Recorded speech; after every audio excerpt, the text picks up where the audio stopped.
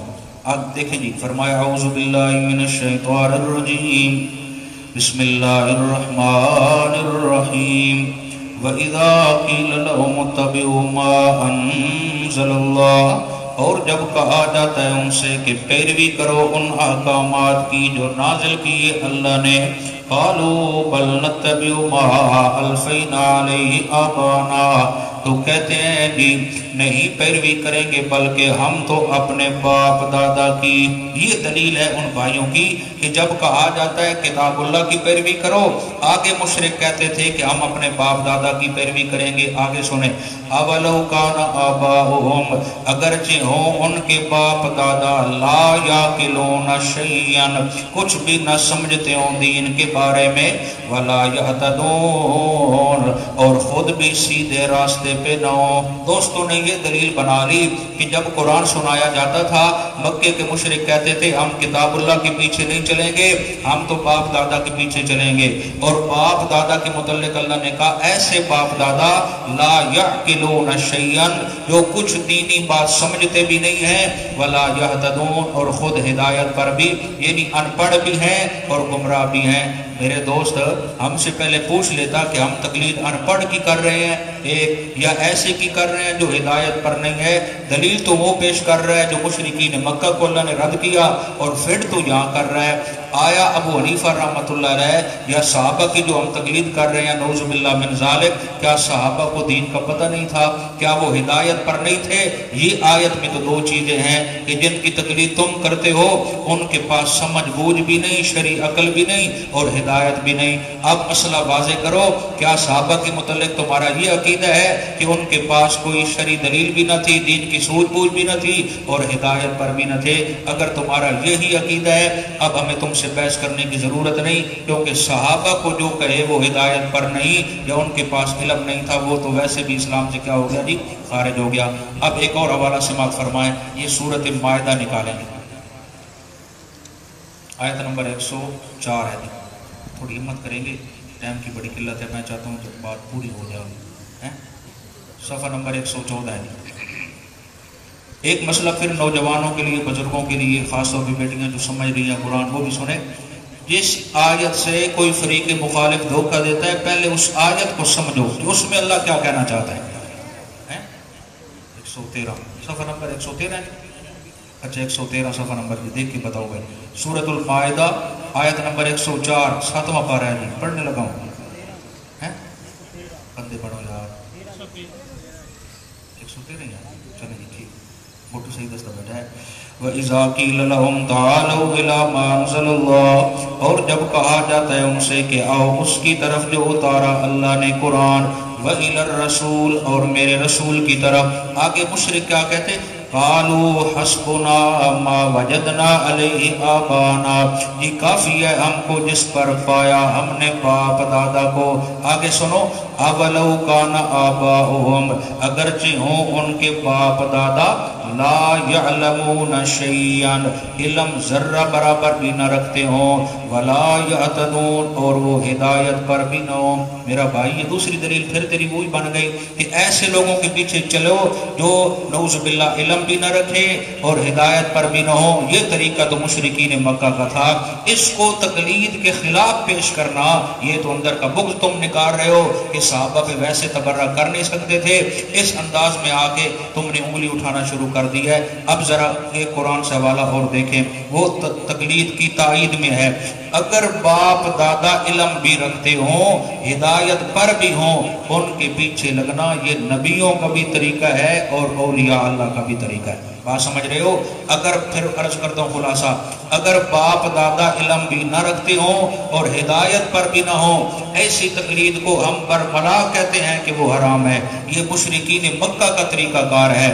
ایسی تقلید جہاں پہ آباء و اجداد علم و بصیرت بھی رکھتے ہوں اور ہدایت پر بھی ہوں, ایسی تقلید کرنا یہ انبیاء کا طریقہ خود قرآن میں موجود ہے. یہ سورۃ یوسف نکالیں 12واں پارہ آیت نمبر 38 نکالیں.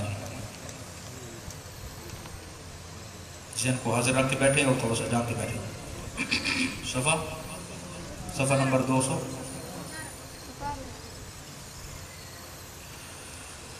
راوی کچھ کہتے بیٹھے ہیں.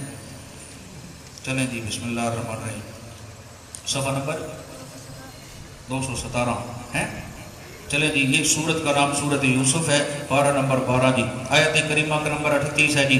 یہ ہماری پہلی دلیل ہے اگر آباء و اجداد نیک صالح ہوں علم و بصیرت ان کے پیچھے چلنا یہ شرک و کفر نہیں, یہ عین اسلام ہے. قرآن سمجھو بھائی. فرمایا وَاتَّبَعْتُ مِلَّةَ آبَائِي. چل رہی ہے تقریر حضرت یوسف علیہ السلام کی. دوسرے فرقوں کا رد کیا. اب خدشہ تھا کہ تمہارا کوئی نیا مذہب تو نہیں. فرمانے لگے وَاتَّبَعْتُ میں نے پیروی کی ہے یوسف علیہ السلام نے ملت آبائی اپنے آباء و اجداد کے دین کی. کون سا دین؟ ابراہیم, حضرت ابراہیم کا دین. و اسحاق و یعقوب, اور میں چلا ہوں حضرت اسحاق یعقوب علیہ السلام کے راستے پر. ما کان لنا ان نشرک باللہ من شیء, نہیں ہے یہ شایع نشان کہ ہم اللہ کی ذات و صفات میں کسی کو شریک کریں. ذالک من فضل اللہ علینا. توجہ چاہتا ہوں, یہ جس کو مسئلہ توحید مل گیا یہ بھی اللہ کا فضل ہے ہم پر, اور جن کو اچھے آباء و اجداد مل گئے یہ بھی اللہ کا فضل ہے اس پر. وعلی الناس, اور لوگوں پر جن کو ایسا عقیدہ بھی ملا ایسے رہنما بھی مل گئے. ولکن اکثر الناس لا یشکرون, لیکن اکثر لوگ جو ہیں وہ شکر نہیں کرتے, الٹا شرک کرتے ہیں. تو سمجھ آئی اگر آباء و اجداد علم و بصیرت بھی رکھتے ہوں ہدایت پر بھی ہوں ان کے پیچھے چلنا یہ خود قرآن اس بات کا درس دے رہا ہے. بھائی جاگ رہے ہو کہ نہیں؟ ایک اور حوالہ نکالیں. سورت توبہ 11واں پارہ ہے, آیت کریمہ کا نمبر 122 ہے جی.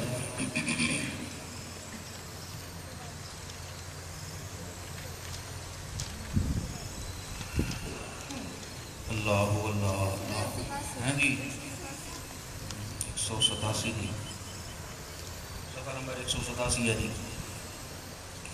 ساتھ عرض کر رہا ہوں ایسے لوگوں کی تقلید بالکل شرک و کفر ہے جو خود بھی گمراہ ہیں علم بھی نہیں جانتے, اور ایسے لوگوں کی تقلید عین اسلام ہے جو ہدایت کے راستے پہ بھی ہیں. سنو مزیدار اور دلیل سنو. آیت نمبر 122 ہے, پارہ نمبر 11 سورت توبہ. پڑھنے لگا ہوں جی. وَمَا كَانَ الْمُؤْمِنُونَ, اور نہیں ہے تمام مومنوں کے لیے لِيَنْفِرُوا كَافَّةً کہ سارے ہی گھر سے نکل پڑے, سارا پورا ٹبر چل پڑے. نہ ایسا نہ کرو. پھر کیا کرو؟ فَلَوْلَا نَفَرَ مِنْ كُلِّ فِرْقَةٍ مِّنْهُمْ, پس کیوں نہ نکلے ہر فرقے میں سے منہم طائفہ ایک جماعت لِيَتَفَقَّهُوا فِي الدِّينِ جو جا کے دین کی سمجھ بوجھ حاصل کرے. سارا گھر نہ آؤ, کچھ کام ہے, کچھ بندے آ کے میری کتاب کو سیکھیں. لیتفقہوا فی الدین, وہ دین میں سمجھ بوجھ پیدا کریں, اور پھر جب سمجھ آ جائے وَلِيُنْذِرُوا قَوْمَهُمْ إِذَا رَجَعُوا إِلَيْهِمْ, تاکہ وہ پیچھے لوٹ کر اپنی قوم کو بھی خبردار کریں. لَعَلَّهُمْ يَحْذَرُونَ, تاکہ وہ بھی برے کاموں سے بچتے رہیں. اب یہ جو دین پڑھنے آئے یہ اللہ ہے, یہ اللہ کا رسول ہے یا عام امتی ہے؟ یہ تو امتی کی بات ہو رہی ہے میرا بھائی. اللہ کہتے ہیں امتی میں سے ایک جماعت ایسی ہونی چاہیے جو آ کے دین سیکھے, اور سیکھ کے جا کے اپنے گھروں میں جا کے کیا کرے؟ دین بیان کرے. اب جو گھر والوں نے دین پہ عمل کرنا ہے وہ ان کی بات پہ کیا کرنا ہے؟ اعتماد. اسی کا نام تقلید ہے. اسی کا نام کیا ہے؟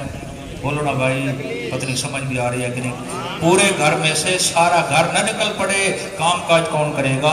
کچھ بندے مخصوص کر لو بھائی, تم جا کے دین سیکھو, آ کے ہمیں سکھا دینا. جو دین سیکھنے چلا گیا اس سے بھی ثواب, جو اس سے تعاون کر رہا اس سے بھی ثواب. اب جو اس نے دین سیکھا ہے یہ جا کے گھر میں بتائے گا, گھر والے اس سے دلیل نہیں مانگیں گے, اس کی بات پہ عمل کریں گے کہ یہ دین پڑھ کے آیا ہے, اور اس پہ جا کے عمل کریں گے. اسی کا نام تقلید ہے. اب جہالت کی اخیر یہ ہے کہ دوست کہتے ہیں جو تقلید کرنے والا ہوتا ہے نا یہ بالکل اندھا ہوتا ہے، جس کے پیچھے چل رہا ہوتا ہے اندھوں کی طرح چل رہا ہوتا ہے، دلیل کا مطالبہ نہیں کرتا۔ اب مسئلہ ذرا سمجھیں، آپ ڈاکٹر صاحب کے پاس گئے ہیں، آپ نے کہا جی مجھے بخار ہے، اس نے چیک کیا ہے، تو آپ دوائی لیں گے یا اس سے کہیں گے مجھے ڈگریاں دکھاؤ، مجھے کاغذات دکھاؤ؟ بندہ مردہ پہ ہے، اس نے وعدہ ڈاکٹر صاحب نے اس جگہ الو ہوا اس کو ٹکٹ ہو کو مت جانا کہ عقل جا جائے۔ میں ڈاکٹر ہوں، باقاعدہ میں نے اپنا کورس کیا ہے، بڑے عرصے سے کلینک چلا رہا ہوں۔ اب اسی کا نام تقلید ہے کہ اس پہ اچھا اعتماد کر کے اس سے میڈیسن لے رہے ہیں۔ اب ڈرائیور گاڑی کے اندر ہے، پوری گاڑی بھری پڑی، آپ کہتے ہیں لائسنس دکھاؤ بھائی تب ہم آپ کے ساتھ بیٹھیں گے، ورنہ کہ تو ٹھوکے نہ دے وسانا چل بجڑ نہیں کر دوسری گاڑی سے چڑھے۔ اب مسئلہ یہ ہے، اسی کا نام تقلید ہے۔ لائسنس بھی ہوگا جو ڈرائیور ہے، ڈاکٹر صاحب کے پاس باقاعدہ سند بھی ہوگی، حکیم کے پاس حکمت کی سند بھی ہوگی، لیکن ہر دوائی لینے والا اس کی سندیں چیک نہیں کرے گا، اس پہ اعتماد کر کے اس سے دوائی لے لے گا۔ یہی ہم کہتے ہیں اماموں کے پاس، جن کی صحابہ کی اماموں کی ہم تقلید کرتے ہیں، ان کے پاس دلائل سب کچھ ہیں، ہمیں ضرورت نہیں ہے، ہمیں یقین ہے کہ یہ جھوٹ نہیں بولتے، جو بات بھی کرتے ہیں کتاب و سنت کے مطابق کرتے ہیں، لہٰذا ہم نے تو اپنی دوائی لینی ہے، نہ کہ ان کی سندیں چیک کرنی ہے۔ جو ہم شرعی مسئلہ پوچھتے ہیں ہمیں کتاب و سنت کی روشنی میں بتا دیتے ہیں، ہم سینے سے لگا لیتے ہیں، اسی کا نام تقلید ہے۔ جو تقلید نہیں کرتا، کچھ کہنا چاہتے ہیں؟ وہ میں کرتا ہوں ادھر آ رہا ہوں، اصل ٹائم تھوڑا ہے، پیڑ پڑنا ہی پورا گھنٹے دا نہیں، ٹائم کی قلت ہے، میں چاہتا ہوں کہ آپ افطاری بھی ڈسٹرب نہ ہو۔ اب میں بہت ساری باتیں چھوڑ رہا ہوں، بہت ساری باتیں درمیان میں اشارتاً کہتا ہوں۔ صحابہ کی تقلید کا حکم اللہ نے کہا فَإِنْ آمَنُوا بِمِثْلِ مَا آمَنْتُمْ بِهِ فَقَدْ اهْتَدَوْا، ایمان ایسے لاؤ جس طرح میرے نبی کے صحابہ لے کے آئے۔ اب ایمان میں تقلید کرنے کا حکم کون دے رہا ہے؟ اللہ۔ جب ایمان میں تقلید قابل قبول ہے، عمل میں تو بطریق اولا قابل قبول ہے، اور صحابہ سے ہٹ کے کوئی ایمان لائے گا اس کا ایمان قابل قبول نہیں، اگر عمل لائے گا تو اس کا عمل بھی قابل قبول نہیں ہے۔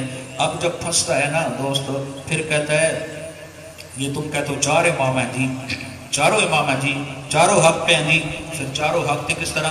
ایک حق پہ ہوگا نا، ایک حق پہ ہوگا، باقی سارے فارغ، نعوذ باللہ من ذالک۔ جب تم کہتے ہو کہ ان میں اختلاف ہے، جبکہ ہے فروعی اختلاف ہے، عقیدے میں اختلاف نہیں ہے، تو پھر ایک حق پہ ہوگا، باقی کیا ہو جائیں گے؟ میں آخر قرآن کدی ساتھیاں بول پڑے ہو یار، تینوں سمجھ آ گیا جو قرآن آدھا کیا، تو جو وہ بلا ہے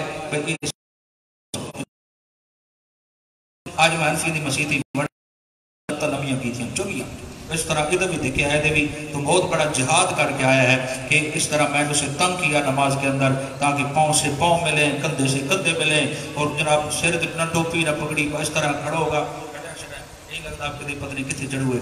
اب مسئلہ یہ ہے کہ ذرا سماعت فرما لیں کہ آیا اب یہ بڑا اہم سوال ہے جس میں بہت سارے لوگ پریشان ہو جاتے ہیں۔ اب فقہ حنفی ٹھیک ہے، پھر شافعی مالکی حنبلی فارغ، اگر حنبلی ٹھیک ہے پھر تینوں فارغ۔ میں نے کہا دوست اگر قرآن تو پڑھتا نا تو یہ مسئلہ تجھے وہاں بھی مل سکتا تھا، آپ حیران ہو جائیں گے کہ یہ کہاں سے دلیل پکڑنے لگا ہے۔ ذرا سورۃ الانبیاء آیت نمبر 78 نکالیں، یہ 17واں پارہ ہے۔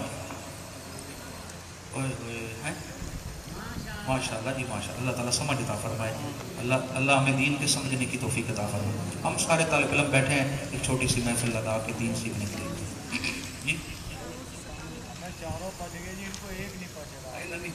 پچ کے رہ سکتے انشاءاللہ، گل ٹھوک سی ہے جا کے ٹائم تھوڑا ہے۔ سورۃ الانبیاء نکالیں 17واں پارہ، ذرا آیت نمبر 78 دیکھیں جی، 297 جی، ہمت کریں گے صفحہ نمبر 297 ہے جی۔ اب فروعی اختلاف پہ اس نے فتویٰ لگا دیا، ایک حق پہ باقی فارغ جہنمی۔ آؤ ذرا قرآن کی آیت ہمیں سمجھاؤ، پڑھنے لگا سر، ہمت کریں گے۔ اعوذ باللہ من الشیطان الرجیم، اللہ وَدَاوُودَ وَسُلَيْمَانَ، آیت نمبر 78 ہے، مل گئے نہیں؟ وَدَاوُودَ وَسُلَيْمَانَ، اور داؤد اور سلیمان علیہ السلام دونوں نبی ہیں۔ اِذْ يَحْكُمَانِ فِي الْحَرْثِ، جب وہ فیصلہ کرنے لگے کھیتی کے متعلق۔ اِذْ نَفَشَتْ فِيهِ غَنَمُ الْقَوْمِ، جب جا پڑی تھی اس میں بکریاں ایک قوم کی۔ وَكُنَّا لِحُكْمِهِمْ شَاهِدِينَ، اور ہم ان کے فیصلے کو دیکھ رہے تھے۔ اگلی آیت کا معنی سن لو پھر میں مفہوم عرض کرتا ہوں۔ فَفَهَمْنَا